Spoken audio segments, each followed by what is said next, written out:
President Trump is suggesting Ukraine, quote, may be Russian someday. He was on Fox News talking about plans for a multi-billion-dollar rare earth agreement with Kyiv when he said this. They have tremendously valuable land in terms of rare earth, in terms of oil and gas, in terms of other things. I want to have our money secured because we're spending hundreds of billions of dollars.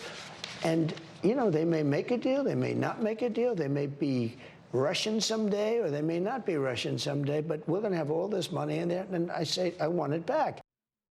Well, in response to those comments from Trump, Russia's press secretary Dmitry Peskov said this morning, quote, a significant part of Ukraine wants to become Russia and has already become Russia.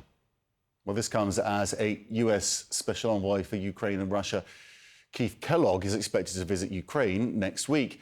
Ukrainian President Volodymyr Zelensky announced he also plans to meet US Vice President J.D. Vance at the Munich conference. But Russia's Deputy Foreign Minister says any peace negotiations with Ukraine must include Moscow's indisputable ownership of annexed Ukrainian regions. All this comes as President Trump pushes for a ceasefire in the conflict. CNN's Nick Payton-Walsh speaks with Ukrainians near the war-torn front line on this issue. The sound they long for here, of peace, of normal. Хотя бы просто остановиться, перестать бомбить. А сейчас нет будущего, мы его не видим. А кто его видит? Вы видите. 10 years ago, the war began here, in an eastern town like this, Slovyansk. We were there to see ceasefires fall apart or used by Russian separatists to just take more ground. A memory and distrust that endures. Really, do they move further into the town or just stay in this position? That Russian-fueled unrest, now a decade later, transformed into an ugly conflict that's now entering into its fourth year. Hundreds of dead or injured daily. But this drone war can feel here like high-stakes gaming. Вони там в окопі бродять. Плюс лакі страйк, давай ще раз по хутору. Політай по цих греблях, подивися і відпрацьовуй по цих бліндажах. Серега, давай. От повзе 300-й. Ураження було, попали? Ну, по противнику, там зарослі. Зараз він ще раз буде пробувати по ним. For those below, a petrifying scramble in the frozen mud. The tiny buzz of death above.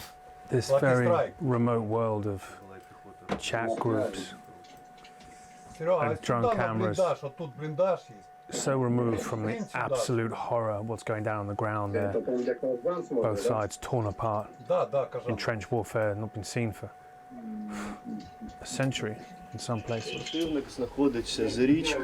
Volodymyr is a week or so shy of his decade anniversary fighting Russia, joining in 2015 when Moscow seized the nearby town of Debaltseve literally during a ceasefire. You better really mean it if you talk peace here. В принципі, було заморожування конфлікту, і воно призвело тільки до повномасштабної війни. Я думаю, якщо зараз буде знову заморозка, це для нас буде тільки гірше. Тому що противник відновиться, знов сформує нові військові частини, підрозділи, перегрупуються і знов нападе.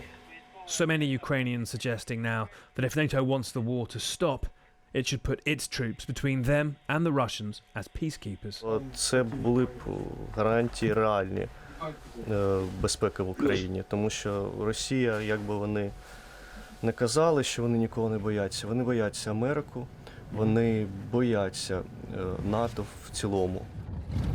One certainty as we head out to see the front is this same drone setup and carnage is being mimicked by the Russians not far away.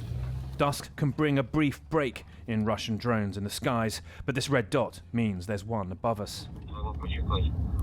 Sky is dirty. We have delays. We have to go.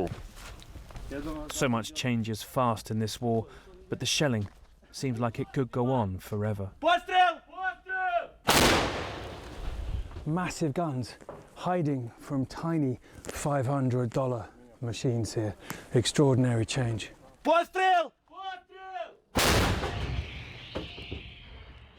Little geopolitics here, just practical skepticism and hard numbers. Do you think there could be a ceasefire here that could last? Сколько процентов оцениваем, что будет перемирие? Процентов 30. Ну, потому что ситуация на фронте не та, не так слаживается, чтобы видно было, что вот будет перемирие. Все очень тяжело. Процентов 40. Ну, другая сторона выигрывает, отжимает территории, и нам нечем по большому счету ответить. Just down the road, the Russians are coming, yet again. But the prize here is only victory itself. The rest is ruins.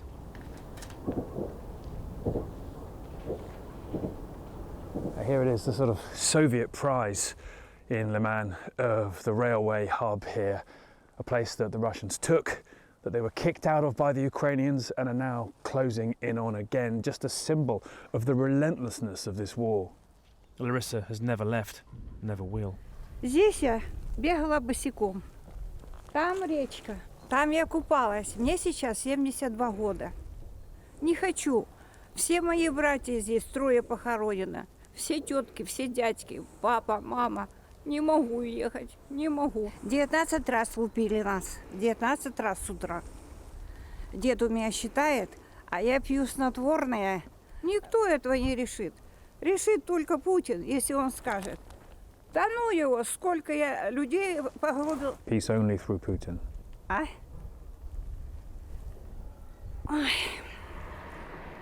Far back, Ukraine is making the bare minimum preparations for a worst-case scenario.